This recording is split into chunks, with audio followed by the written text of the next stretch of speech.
Buenas tardes, y antes de comenzar me toca, como a todas las personas que han pasado por esta jornada, expresar mis agradecimientos. Antes que nada, yo quiero darles las gracias a todos ustedes por estar aquí esta tarde, por acompañarnos y decirles que ustedes realmente hacen que nuestra labor tenga sentido, si no, pues no tendría demasiado interés. También, por supuesto, agradecer al Museo Canario, pero yo quiero agradecer al Museo Canario, antes que nada, que haya hecho el esfuerzo tan grande de regalarnos estas jornadas donde nosotros hemos podido aprender y disfrutar de investigadores de primer orden en el panorama nacional, que nos han traído sus proyectos, sus investigaciones, y que de otra forma no hubiéramos podido conocer. Realmente ha sido un gran regalo esta jornada. Y por la parte que me toca, pues muchísimas gracias por la invitación. Es un placer infinito estar aquí esta tarde en el Museo Canario. Y bueno, sí tengo que indicarles que yo solo soy interlocutora, porque esto que les vamos a presentar es el resultado de un esfuerzo compartido desde hace muchos años con Teresa Delgado, con Javier Velasco y con gente que se ha ido incorporando de forma más reciente, como Marcos Moreno, que está por aquí también. Como pueden deducir del título, vamos a hablar de las tradiciones funerarias de los canarios y de cómo se organizaron a lo largo del tiempo. Durante toda la etapa que estas poblaciones estuvieron en la isla, cómo organizaron la cuestión de su propia muerte. Estos resultados que les presentamos es una propuesta, como indicaba Diego López, muy reciente. Son resultados que todavía no son conocidos y que los contamos por primera vez esta tarde aquí en la isla. No es una propuesta cerrada, pero sí les avanzo que han significado un cambio importante en nuestra visión, en nuestro conocimiento sobre las prácticas funerarias de los canarios, y más allá, sobre cómo estas poblaciones se desarrollaron en esta isla a lo largo de como mínimo 1300 años. Aquí.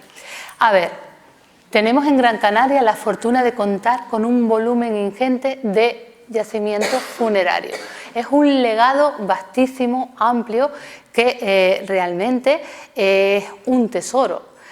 Y estos yacimientos funerarios los conocemos desde hace tiempo, conocemos mucho y son muy ricos, diversos, y esta diapositiva es un ejemplo de esa diversidad y de todos esos yacimientos funerarios que nosotros tenemos en la isla y que conocemos desde ya hace tiempo. Les preguntaría a ustedes esta imagen, ¿qué les evoca? Hay diversidad de yacimientos funerarios, muchos son conocidos, pero esta es la imagen, es una imagen confusa, no es precisa. Digamos que nosotros conocíamos muchos componentes, pero no los teníamos hasta ahora, no los habíamos caracterizado con precisión. Conocemos muchos enclaves funerarios, pero no los teníamos bien ordenados. Fíjense, sobre nuestro conocimiento de las poblaciones que llegaron a Gran Canaria. Hasta ahora, esto es un consenso general que hemos asumido prácticamente todos los investigadores sin demasiada base empírica, pero que hemos aceptado.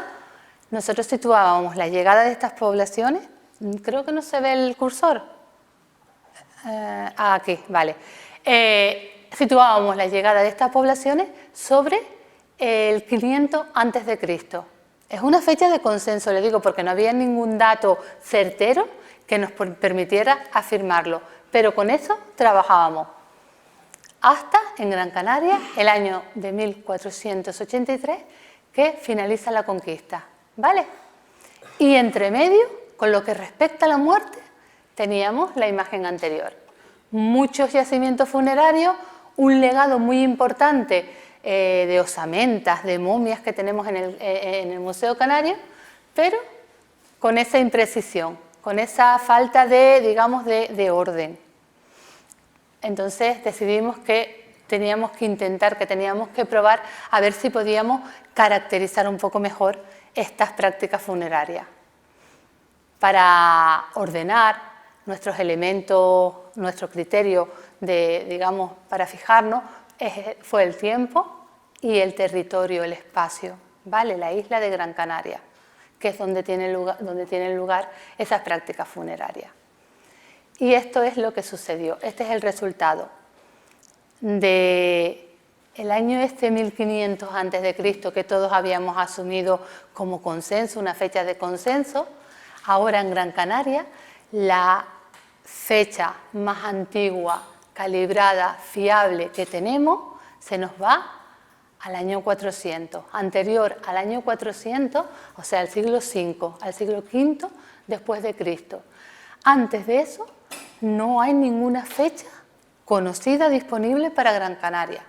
Eso no quiere decir que no vaya a salir en algún sitio o que la llegada, la arribada de estas poblaciones desde el norte de África no se haya producido un poco antes de este siglo V.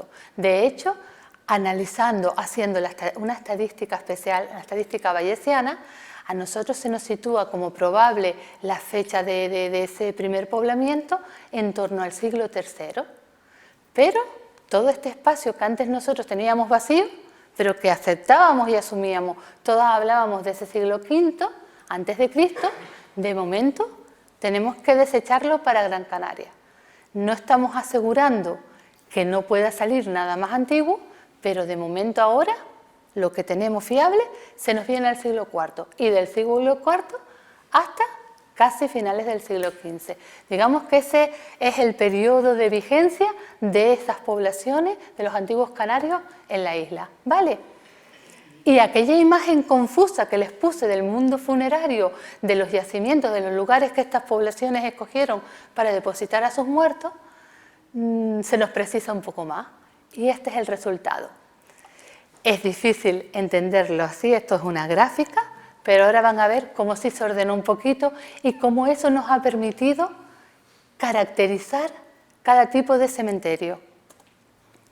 Este es el resultado de las cronologías, de la fecha. Y esas fechas, analizadas de esa forma estadística, nos han proporcionado, digamos, 3 grandes tipos de cementerios diferentes, diferenciados en el tiempo, en su, digamos, aspecto formal, pero sobre todo en su significación histórica. Son distintos. Y estos 3 tipos de cementerios los vamos a denominar fase cueva. Todo el mundo conoce que los antiguos canarios enterraban en cuevas, ¿verdad? La fase túmulo, que ya van a ver que es algo muy concreto. Los túmulos son construcciones de piedra, tumbas, que tienen una cubierta, una sobreestructura que sale del suelo hecha de piedra, una construcción pétrea. Pero cuando hablamos de fase túmulo, solo nos estamos refiriendo a los grandes cementerios tumulares de Malpaís, de esas zonas agrestes, de lava, de paisaje rugoso, ¿verdad? Ahora lo vamos a ver. Y por último, el tercer tipo de cementerio, la tercera fórmula sepulcral, que además se ordena en el tiempo. Esto va, a ver, que se me pierde, desde el siglo V que les decía, hasta, fíjense que aquí casi todas las fechas se nos van a detener en torno al año 1400, un poquito más, o sea, a principios del siglo XV. Hay algo que está pasando, que luego vamos a ver, y en todo ese tiempo que les decía, estas 3 fórmulas sepulcrales, estos 3 grandes modelos de cementerio para los antiguos canarios. Ya no es la imagen confusa donde teníamos todo mezclado, ahora ya los tenemos organizados. ¿Y cómo son estos cementerios? ¿Por qué se caracterizan? Pues empezamos por la fase cueva, por los cementerios, por los yacimientos funerarios en cueva. Cuando las poblaciones desde el norte de África llegan a Canarias, vienen con la intención de asentarse. Y lo hacen y tienen éxito. De hecho, como mínimo están desde el siglo V hasta finales del siglo XV. Y los primeros sitios que eligen para vivir y para enterrar son cuevas, ¿vale? Toda esta parte de aquí de la gráfica, lo que está en azul, representan las cuevas funerarias. Las cuevas funerarias se utilizan desde el principio hasta prácticamente el final, ese comienzo del siglo XV. Cuando ellos llegan, no solo van a habitar cuevas, sino que lo hacen en un territorio específico. No se quedaron en la costa, se fueron hacia el interior de la isla y ocuparon básicamente 3 grandes núcleos: Guayadeque, la zona de cumbre en torno a Cusa y la zona de la fortaleza. Probablemente otros espacios, pero estos son los grandes centros y los que tienen las fechas más antiguas para el poblamiento de Gran Canaria. Llegan a la isla y los primeros asentamientos que se fundan estables, consolidados, están en estos 3 espacios. Y van a ser espacios muy importantes, con mucho arraigo, durante toda la etapa que estas poblaciones estuvieron en la isla. Habitan cuevas y entierran en cuevas. Nosotros proponemos que se van a estos lugares y no se quedan en la costa, porque las personas que llegan no vienen con una tradición marinera ni pescadores. Son comunidades que en su bagaje cultural, en sus formas de organizar su vida, vienen con una estructura de sociedad agropastoralista. Y vienen con sus animales, con su cabaña ganadera, sus animales domésticos, que son la cabra, la oveja y el cerdo, y vienen con su semilla.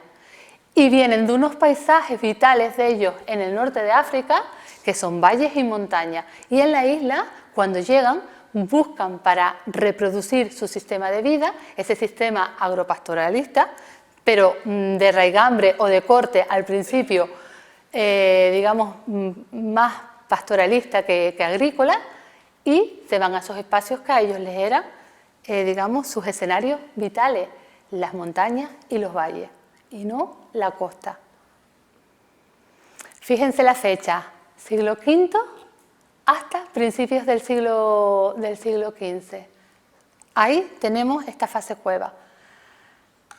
A medida que la población va creciendo, cada vez hay más cuevas funerarias. Eso es una dinámica natural en el crecimiento de las poblaciones. ¿Qué caracteriza este tipo de cementerio? Pues una cosa fundamental es que las cuevas están imbricadas con los espacios de habitación. Aquí tenemos una imagen de la fortaleza y de una cueva funeraria de la fortaleza. Estas cuevas están muy cercanas a los lugares donde se habita, tan cercanas que están funcionando de forma conjunta, ¿vale? Es una característica, esa integración en los espacios de habitación. Son de carácter colectivo. Esto es importante, porque en estas cuevas, por lo menos las cuevas del primer momento hasta el siglo VII, ¿vale? Siglo VII, siglo VIII, son espacios que se utilizan generación tras generación para meter a los miembros de la comunidad. Siempre esos lugares, ese carácter colectivo. Luego veremos que las cuevas a lo largo del tiempo también van a experimentar algún tipo de modificación, pero las primeras cuevas, las del primer momento hasta el siglo VIII, son así, grandes espacios funerarios que acogen a mucha población. ¿Y a qué tipo de población? Pues a todos los miembros de la comunidad. En las cuevas están representados todas las personas que conforman la comunidad: hombres, mujeres, ancianos, adultos, jóvenes, infantiles muy pequeños. Todas las cohortes de edad están presentes en estas cuevas de la primera fase, conviviendo. Están todos los miembros de la comunidad representados. Es otra característica de estas cuevas. El tratamiento del cadáver y la ritualidad. Importante. Aquí todo el mundo conoce las momias del Museo Canario. Aquí están estos 2 ejemplos, son momias del Museo Canario. Una momia es un cadáver que ha preservado parte de sus tejidos orgánicos, de la piel, del cabello, de las uñas, y en el caso canario además que está envuelta, amortajada, bien en lienzos de piel, como estos de animal, como estos que estamos viendo aquí, o bien en esterillas de junco. Todos los cadáveres se tratan de la misma forma.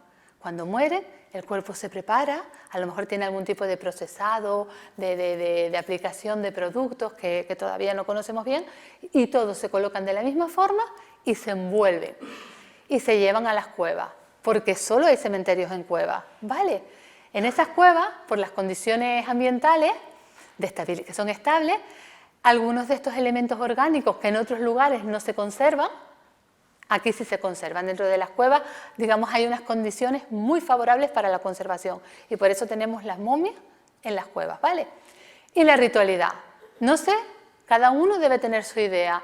Yo hasta hace muy poco pensaba que en las cuevas pues abundaban los ajuares funerarios, las ofrendas, esos recipientes de cerámica, esos punzones, que son huesos trabajados, afilados, industria lítica, sus objetos, sus herramientas de piedra, recipientes hechos con madera. Y esa es la imagen que yo tenía, porque después de leer las crónicas que nos relataron los expedicionarios del finales del siglo XIX y principios del siglo XX a Guayadeque, a Acusa, en busca de momias, nos transmitieron esa idea también que encontraban muchísimos objetos en esas cuevas funerarias, armas hechas de madera, las lanzas. Realmente esa imagen está un poco distorsionada. Parece que esos ajuares funerarios, esos elementos que podían acompañar al muerto, que son muy comunes en muchas culturas del mundo, de muchas épocas, no son tan abundantes como podíamos pensar. Digamos que la cuestión ha sido, la confusión quizás debe buscarse en que cuando narraban esas expediciones a Guayadeque o a Cusa, no solo visitaban cuevas funerarias, sino también visitaban cuevas de habitación. Y en esas cuevas de habitación sí que encontraban numerosísimos, cientos de objetos de los ajuares domésticos de estas poblaciones. Entonces se nos transmitió un poco esa imagen de esos ajuares ricos, de esas ofrendas a los muertos, pero parece que en el caso de las cuevas, no es tan importante como quizás nosotros lo habíamos atribuido. No quiere decir que no lo haya, pero no en digamos, con esa importancia, con ese peso. Y esto con lo que respecta a las cuevas funerarias colectivas hasta el siglo VIII. ¿Vale? El tiempo va pasando y en todas las poblaciones del mundo, se van produciendo cambios, se producen modificaciones. Y de una forma bastante brusca y bastante repentina, que es realmente sorprendente el cambio, por lo importante que es, aparece un nuevo tipo de cementerio, en torno al siglo VIII, que son los grandes cementerios tumulares de Malpaís. Este es un ejemplo poco conocido de Ginamar, de la necrópolis del Gallego. Fíjense, es el terreno súper agreste, abrupto de la lava, o un lugar muy pedregoso, y ese lugar se utiliza para enterrar. Casi no vemos las tumbas porque están mimetizadas. Y es una fórmula funeraria que surge de una forma vertiginosa, casi de la noche a la mañana. Y el cambio es tan notable, es tan importante, que es como si fueran las 10 de la mañana y de repente se hiciera de noche. De la noche al día. Conceptualmente es muy radical enterrar en cuevas, en cuevas de carácter colectivo, en cuevas que están cercanas a los lugares, a las habitaciones donde se vive, donde se entierra la población, y de la noche a la mañana, porque es una cosa muy súbita, luego verán, empezar a enterrar en estos lugares. ¿Cómo son estos lugares, estos grandes cementerios tumulares? Fíjense que ya en las cronologías, los cementerios tumulares están aquí. Ya en las cronologías se nos marca que es un periodo bastante acotado. Siglo VIII lo vamos a llevar hasta el siglo XI, pero realmente están entre el siglo VIII y el siglo X. Casi todo. Es cierto que de estos grandes cementerios tumulares, los vamos a nombrar túmulos para entenderlo, no tenemos tantas fechas como de cueva, está subrepresentado, pero es un fenómeno muy, muy contundente. Fíjense aquí. En la gráfica, esto corresponde a los túmulos. Aquí teníamos las cuevas, al principio solo cuevas, no había nada más. De repente las cuevas casi desaparecen y el protagonismo lo asumen los cementerios en Malpaís. En cuanto a la localización, cuevas dijimos que estaban por toda la isla y que estaban relacionadas con los poblados. Pues estos cementerios tienen una localización sumamente restringida, porque es que el Malpaís, esas coladas de lava donde se ubican estos cementerios, en la isla también son escasos y están restringidos. Y que se hayan conservado, que nosotros conozcamos, tenemos el de la isleta, hoy desaparecido, pero que las noticias de finales del siglo XVIII que nos transmitió Olivia Stone nos garantiza que ahí había un cementerio de estas características. En Agaete, el Maipez de arriba y el Maipez de abajo, en el valle.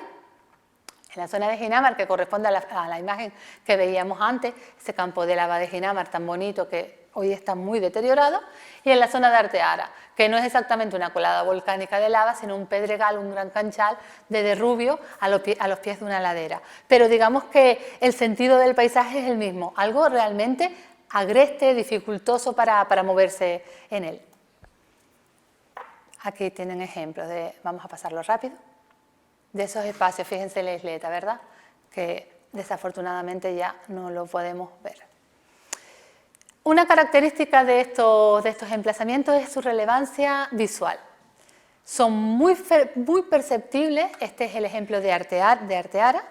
Esta masa roja, estas son las rocas, por la oxidación, el rojo de la oxidación, es muy perceptible. Cualquier persona desde la distancia que mire hacia estos lugares va a saber que ese es el lugar de los muertos, que ahí, en ese espacio, se escenifica la morada del antepasado, del ancestro. O sea que tiene una relevancia simbólica muy importante y es muy perceptible, digamos, el mundo de la muerte en esos lugares. Luego, dentro del cementerio, la cosa cambia. Es muy diferente porque como se construyen con la misma piedra volcánica del lugar, aquí, créanme, que hay cientos de tumbas. Pero casi no esto es un túmulo, pero casi no los percibimos porque están mimetizados en el entorno. O sea, la percepción es desde fuera, pero una vez dentro es más difícil. Hombre, hoy está también bastante derruido, pero es más difícil percibirlo. Estos cementerios, ya habíamos hablado de las cuevas colectivas que acogían a mucha población generación tras generación, pero estos cementerios todavía, digamos, tienen un alcance mucho mayor. Son los mayores cementerios que hay en la isla. En la actualidad, en Arteara, en el Maipez, que está bastante fragmentado, en el Maipez de Agaete, se contabiliza en torno a 1 millar de tumbas. Y fueron más, bastantes más, o sea que son cementerios muy grandes. Y sobre todo, esa cualidad de cementerio grande se enfatiza aún más teniendo en cuenta que su vigencia, su duración en el tiempo es mucho más corta que la de las cuevas, ¿verdad? Y que la de cualquier otro tipo de cementerio. Y ya no están tan cerca no está tan clara la relación con los espacios de habitación. En torno a este cementerio hay poblado, hay gente viviendo, pero no es una convivencia física tan estrecha. Hay gente en los alrededores y, de hecho, el tamaño tan grande de estos cementerios probablemente implica a que acoge población de varios lugares. Es un lugar de agregación, mientras que las cuevas más cercanas al lugar de habitación acogía al grupo que vive en ese entorno, ¿vale? Esto es fundamental. Del carácter colectivo, y cuando digo colectivo de las cuevas no solo me refiero a que acojan muchos individuos, sino que parece que en su forma de organizarse es bastante igualitario. No quiero decir que sean poblaciones igualitarias, pero es una población que en la muerte es bastante homogénea. Pero a partir de los cementerios en túmulos, estos grandes cementerios de Malpaís, lo colectivo se desplaza. La relevancia ahora es del individuo. Estas tumbas son individuales, digamos que la importancia la adquiere la persona, una persona con su identidad social, pero ya no se diluye, la persona no se diluye en el grupo. Cada persona tiene una identidad social en estos cementerios. Esto es algo muy importante y también es una característica netamente diferenciadora con lo anterior. Y es realmente, conceptualmente, un giro radical, pasar de estar enterrando en cuevas y casi en poquitísimo tiempo, en un corto espacio, de repente, a darle esa importancia al individuo, a la persona. Casi siempre son individuales, pero es verdad que se conocen 2 o 3 ejemplos donde son dobles, pero nada más. Nunca tienen un carácter colectivo, o en esos 2 o 3 lugares son dobles. Ya sé que les estoy pidiendo un ejercicio de fe, pero créanme que se los he marcado porque aquí la conservación en este tipo de tumbas por las condiciones ambientales también, ya así como en las cuevas la conservación es fantástica, en este sitio, al no ser tumbas estancas, no están cerradas, pues el agua, la luz, el calor, los cambios de temperatura destruyen los tejidos óseos. Y aquí hay dos individuos. Esto es un túmulo del maipés de arriba, en Agaete. Aquí hay un individuo, la cabeza, el brazo doblado, aquí la cadera y las piernas. Y en rojo el otro individuo con sus brazos también, su cadera y sus piernas dispuestos unos al lado de otros. Es sumamente difícil de verlo, pero bueno, en una excavación se puede investigar. Estos son dos hombres, dos varones, uno de edad avanzada y el otro un poco más joven. Pero son, digamos, casos excepcionales.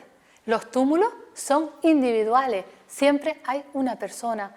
Yo realmente en túmulos de este tipo solo conozco dos casos de Agaete, y uno de una madre y un niño pequeño o una niña pequeña. No conozco más, pero bueno, existen, ¿vale? Siempre son individuales. Y sobre el tratamiento del cadáver y la ritualidad, si en las cuevas esas ofrendas, esa materialidad de las creencias era escasa, en estos lugares es nula. No hay ningún tipo de objeto más allá del propio cadáver, los propios restos óseos y los elementos con que se envuelven. La conservación es malísima y por eso no nos han llegado, pero si la conservación hubiera sido buena, nosotros aquí estaríamos viendo ahora mismo una momia como las que tenemos abajo en las vitrinas. Sería idéntica. Y de hecho, aunque no se ha conservado, créanme también, otra vez ejercicio de fe, esta es la cabeza, los brazos, la cadera y las piernas. Corresponde a una mujer entre 25 y 35 años, ¿vale? ¿Ustedes ven que la mancha blanca del cuerpo parece que hay algo que la limitó? ¿Que no dejó que los huesos se movieran? ¿No ven aquí un paquete? Como veríamos el paquete de una momia. ¿No ven los pies súper apretados, los brazos, fíjense aquí, que se vienen hacia adelante? Pues eso es porque hay un elemento que contenía, y ese elemento que contenía es la envoltura, aunque no se haya conservado. Apenas en este tipo de tumbas a veces sí hemos descubierto pequeños fragmentos mínimos que sí nos están certificando que se trataban de la misma manera, que se enfardaban creando ese paquete funerario. Pero aunque no quedara ni un solo, digamos, vestigio ínfimo de esas envolturas, la posición de los huesos no miente. Este cadáver estuvo envuelto, igual que las momias. Y otra idea importante. Antes les decía que el colectivo de las cuevas funerarias lo entendíamos no solo porque acogía mucha gente, sino porque eran bastante homogéneos, no se distinguen los individuos. En este tipo de cementerio vemos por primera vez en la isla de Gran Canaria, de forma, digamos, evidente, palpable, material, la asimetría social, porque hay tumbas muy grandes, muy importantes, que ocupan lugares destacados y otras que no son tan grandes, que llevan muchísimo menos inversión de trabajo, no son tan, digamos, visibles y están, además, digamos, en relación de dependencia de las tumbas mayores. Eso es una organización, una forma de ordenarse la población asimétrica. Hay personajes más destacados y otros que digamos están en una posición de dependencia. Esto es algo importantísimo y que podemos leer con rotundidad por primera vez a partir del siglo VII, pero siglo VIII, en este tipo de cementerio. En las cuevas no lo vemos. Nosotros hemos hablado de sociedades asimétricas, desiguales, pero quizás en esos primeros momentos, la primera población que llega en los primeros siglos en la isla, no son tan marcadas las diferencias como sí van a ser a partir del siglo VIII. A partir de este momento ya no hay vuelta atrás. La simetría social se afianza y cada vez, digamos, tiene más importancia en cómo se relacionan y en cómo se organizan estas poblaciones. Esto es algo importante también, porque pasamos de una forma de concebir el mundo y de reproducirse como grupo humano a otra bien distinta. Fíjense, este es un túmulo del Maipés, no tiene una referencia de eso, pero mide más de 4 metros, ¿vale? Fíjense que aquí también se ven las manchas de los huesos deshechos, pero también se ve limitada, constreñida. Esto es un gran túmulo, Son túmulos también altos y siempre ocupan espacios prominentes. En ese relieve, digamos, accidentado, ocupan las partes altas, más visibles, y son los túmulos más grandes. A veces incluso tienen dos cuerpos, son formas troncocónicas, ahora van a ver. Y este es un túmulo pequeñito del gallego, apenas si tiene 1 metro de largo y sobresale 80 centímetros en el suelo. Es distinto. La persona que se entierra en uno grandísimo y la persona que se entierra en este pequeñito, pues tiene marcadas unas diferencias sociales, unas diferencias de identidad social. Y de repente, en el siglo XI, el declive de estos yacimientos. No podemos asegurar, como pasaba con las cuevas, que no se hayan usado de forma esporádica, a lo mejor después. Pero todas las evidencias fiables que nosotros tenemos parece que indican que como mismo surgieron de la noche a la mañana, desaparecen, así, sin más. Y si desaparecen estos cementerios, ¿qué pasa? Fíjense, estos son los túmulos, los grandes cementerios tumulares. Aquí teníamos las cuevas, cuando aparecen los cementerios tumulares, decrecen las cuevas, hay poquitas, fíjense qué pocas, desaparecen los cementerios tumulares y ¿qué pasa? Que las cuevas resurgen otra vez, se vuelven a utilizar las cuevas funerarias. ¿Vale? ¿Se vuelven a utilizar como les había contado yo antes? No. Puede que en algunos lugares, en esos lugares originales de fundación, ¿sí? Estamos viendo que no todo es homogéneo, obviamente, no puede ser a lo largo del tiempo y en un territorio grande que todo sea exactamente igual. Pero ¿qué pasa a partir de estas cuevas funerarias que surgen después de los túmulos? Que ya el carácter colectivo, aunque sigue siendo, ya no es tan marcado, ya no se acoge a tanta población en cada cueva, son menos individuos, 5, 6, 7, probablemente también vinculados por lazos de parentesco, pero no son esas grandes cuevas colectivas donde generación tras generación se enterraban los miembros del mismo grupo. Y antes no les comenté, pero en los túmulos, ¿qué población tenemos? Pues igual, hombres, mujeres, adultos, jóvenes, ancianos, población infantil menos. En la población infantil está subrepresentada y lo que no hay, nunca hemos descubierto, y igual no podemos decir que no va a aparecer nunca, pero no están, son niños menores de 1 año. Niños menores de 1 año, así como en las cuevas sí aparecen niños pequeñitos, recién nacidos, niños que pudieron nacer muertos, perinatales, y niños de meses, bebés de meses, y de 1 año, y de 2 y de 3, en los cementerios tumulares no. Cuando volvemos a las cuevas, volvemos a ver otra vez a toda la población representada, hasta los niños recién nacidos otra vez, ¿vale? Pero ya cambia, aunque algunas de esas grandes cuevas puedan haber permanecido en algunos territorios de la isla, que creemos que sí, que eso se está dando, el uso de las cuevas ahora es diferente. Y tampoco está tan vinculado, tan directamente vinculado al espacio de habitación como si veíamos en las otras cuevas, que era la estrechez, o sea, la inmediatez. Y el tiempo pasa. Tenemos que esas cuevas, a ver si encuentro, esas cuevas de repente decaen porque surge otro modelo en el tiempo, surge otro modelo de cementerio, y es el modelo que hemos llamado de cistas y fosas.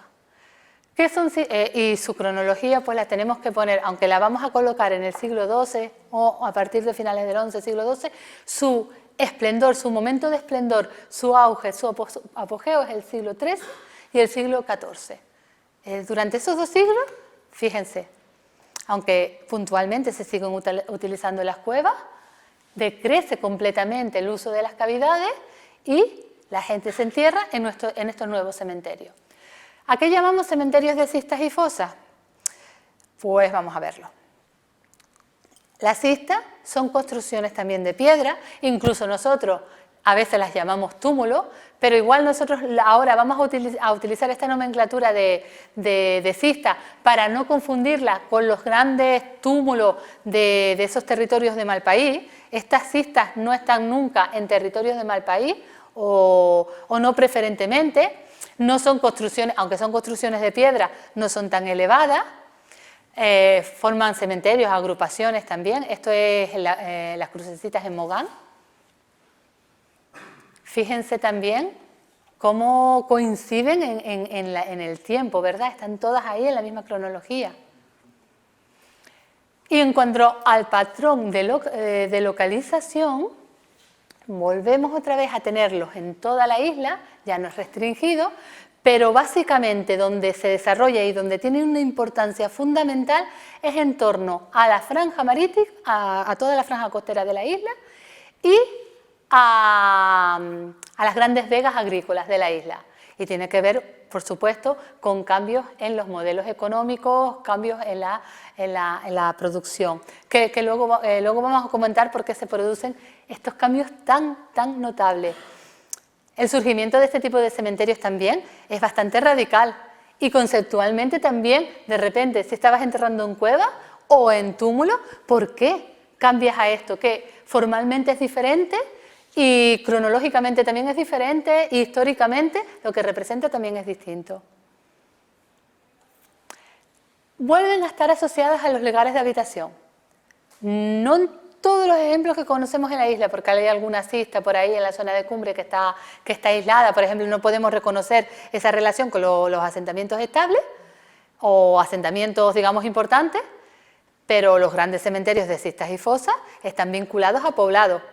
Las crucecitas que veíamos en la Cañada de los Gatos, en el caso del Tenerife no tanto, la costa de Gáldar, la Guancha del Agujero con ese poblado de la Guancha también, toda la costa de Telde, aunque está bastante modificada y bastante alterada con todo lo que ha significado el crecimiento urbanístico de los últimos años, este tipo de cementerio, digamos que tiene su esplendor en estos ámbitos y vuelve a estar ligado hasta el punto, no sé, alguno igual conoce el yacimiento del Llanillo, el Llano de los Militares abajo en Arguineguín, está la casa y el túmulo al lado, pegado, abres la puerta de la casa y sales al túmulo.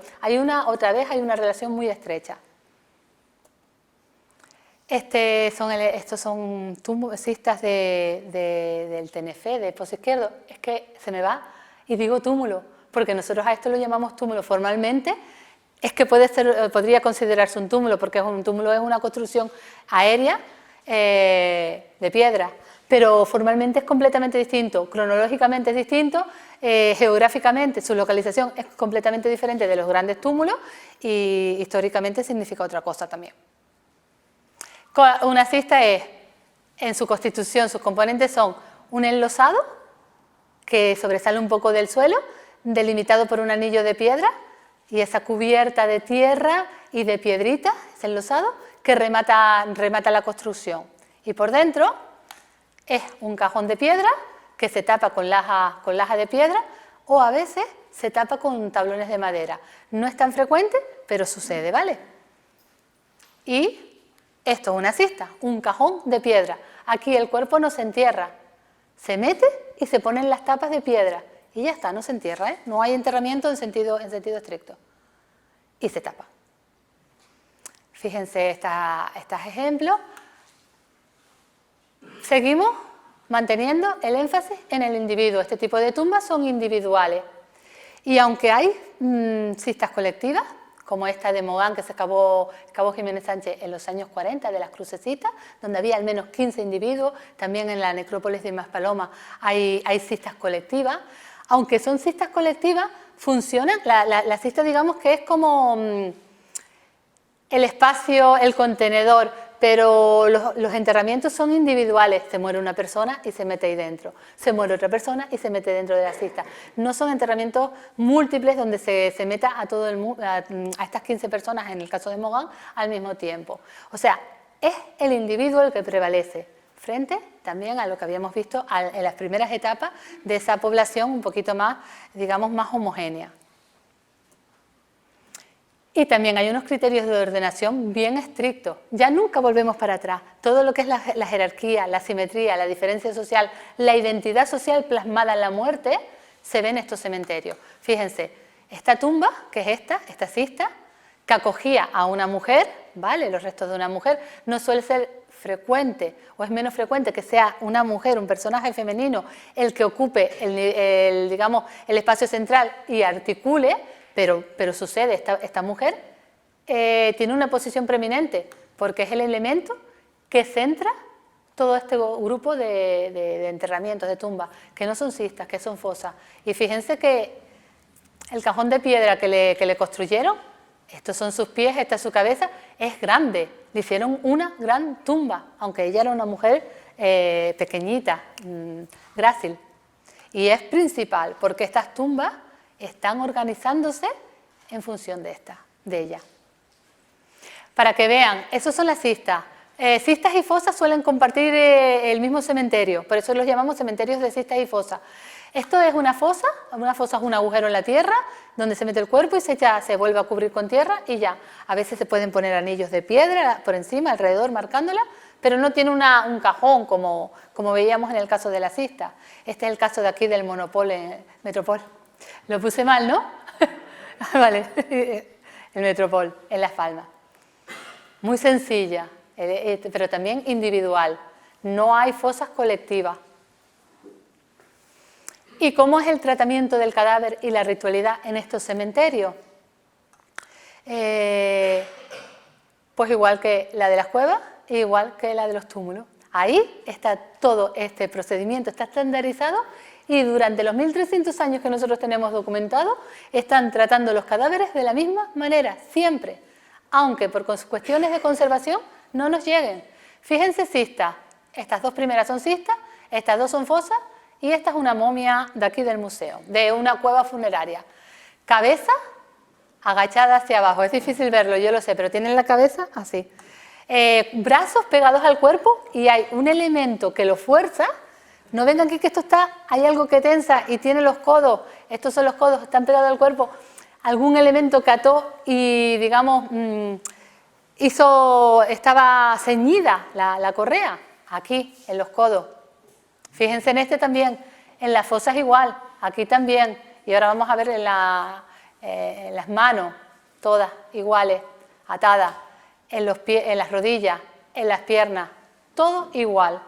Y también en las fosas y en las cistas estuvieron envueltos en pieles de animales o en esterillas de junco, pero no se ha conservado. Es un problema de conservación, pero los huesos no mienten. En esta cista, que no está enterrado el cuerpo, que se tapa con piedras de madera, tablones de madera o piedra, si no hubiera algo que estuviera conteniendo, cuando la carne desaparece, los huesos se moverían, porque hay espacio. Pero fíjense cómo hasta mantienen la tensión de esas correas que lo sujetaban. Y en el caso de las momias, fíjense esa cabeza agachada hacia abajo, esos hombros apretados, en los hombros también llevan correa, en los brazos. Aquí en la pierna hay un problema porque tiene una herida, pero fíjense los pies también atados, ¿vale? Es el mismo tipo de tratamiento. Y en cuanto a ofrendas, rituales, pasa lo mismo que los túmulos. Nada dentro de las tumbas. Aunque sí es verdad que los cementerios de cistas y fosas, fuera de las tumbas, se han identificado algunas actividades relacionadas con el fuego. El fuego tiene un poder simbólico muy importante en el mundo de la muerte, en las creencias religiosas, en las celebraciones de todo tipo, de tipo abstracto, tiene gran carga. Y digamos que fuera de las tumbas a veces se localizan esas evidencias relacionadas con la combustión, con encendidos de hoguera, y también es algo, digamos, característico la presencia de conchas de lapa. Pero no dentro de la tumba, sino por fuera. Es algo que identifica, que están en los alrededores. Probablemente tiene que ver con algún tipo de actividad, algún tipo de celebración, algún tipo de ceremonia que se hace en estos espacios. En cuanto al tiempo de estos tres modelos que les he dicho, fíjense, esto es una suma de frecuencia. En el caso de las cuevas, surge poquito a poco, va creciendo de forma paulatina y se estabiliza, hay momentos donde para y se mantiene. Eso en el caso de las cuevas. El mundo de los túmulos, por ir por orden, es muy súbito, surgen de la noche a la mañana y surgen muy pronto, esta parte de aquí ya no significa nada. Y en el caso de las cistas y de las fosas pasa lo mismo, es súbito, es un proceso que realmente es radical en su emergencia y también en el caso de los túmulos en el de su desaparición. Fíjense, la estimación de frecuencia es esta. Fíjense cómo tenemos las cuevas empiezan a crecer, a medida que la población va creciendo y va muriendo, se van utilizando las cuevas, ¿verdad? Alcanzan su punto máximo, su cenit, y surgen los cementerios, grandes cementerios tumulares. Empiezan a crecer los cementerios tumulares, las cuevas decaen, ¿vale? ¿Ven cómo decaen? Terminan los cementerios tumulares y las cuevas vuelven a resurgir. No con la notoriedad que habían tenido previamente, pero vuelven a emerger, ¿vale? Hasta que surgen, este azul más clarito, los cementerios de fosas y cistas. Los cementerios de fosas y cistas crecen, las cuevas decrecen, las cuevas desaparecen. Y desaparecen hasta el punto que al principio les dije que teníamos un problema. Que un problema no, que está pasando algo raro y que todavía no es un problema. Es que pasa algo raro pero que no hemos solucionado. En el siglo XV, el último digamos, tramo de existencia de esta población, desde 1400 hasta 1483, no conocemos muchos yacimientos funerarios. Y deberíamos conocerlos porque, en una evolución normal, con coherencia, en el último momento la población habría crecido mucho y moriría mucha gente, tendríamos que tener sus tumbas. Aparte que tenemos un conflicto armado, que significa la conquista, y casi no tenemos tumbas del siglo XV. Hay algunas cistas y fosas, que son esos cementerios del final, que es lo que debería haber, cistas y fosas porque son los cementerios del final, pero cuevas no tenemos. Y los túmulos ya habían desaparecido hacía tiempo. No tenemos cuevas en el siglo XV, ninguna, pero después de la conquista, de repente, vuelven a enterrarse cuevas. Y es algo muy significativo también. Estaba prohibido, la nueva sociedad castellana prohibió todo lo que tenía que ver con la cultura y, digamos, con las bases ideológicas de los antiguos canarios. Enterrarse a la forma de los antiguos canarios era enterrarse de una forma pagana y estaba proscrito. Sin embargo, en la documentación de la época hay juicios, hay denuncias de castellanos que denunciaban que conocían canarios o cuevas donde los canarios se seguían enterrando a su manera. ¿Qué significa que después de estar 100 años sin usar las cuevas, que vuelvo a decir lo mismo, no puede que surja alguna, no queremos decir que no había, pero es que no hay ninguna con fechas del siglo XV. ¿Qué significa que luego, tras la conquista, vuelvan a utilizarla? Pues creemos que es un elemento de resistencia cultural.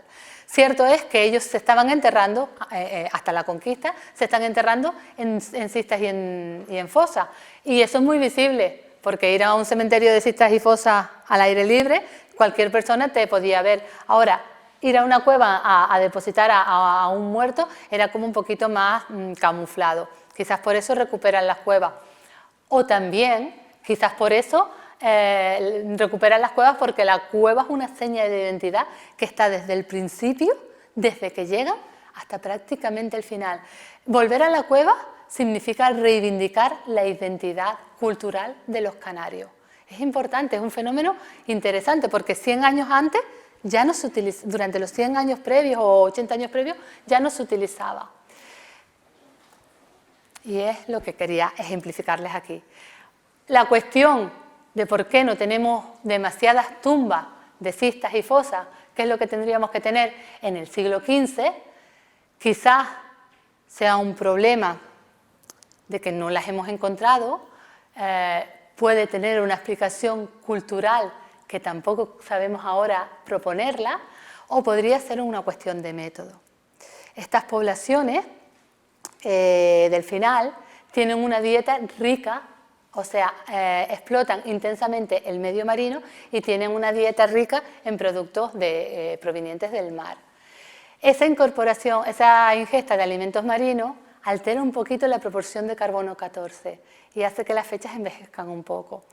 Y quizás esos últimos muertos que estamos analizando nos están dando fechas un poquito más antiguas de lo que debieran. Y eso podría ser una explicación. Pero realmente puede que haya algo más que todavía no hemos detectado que nos explique ese vacío en muertos del siglo XV. Perdón. Y bueno, básicamente es todo lo que quería contarles, que no es poco, sé que he metido mucha información.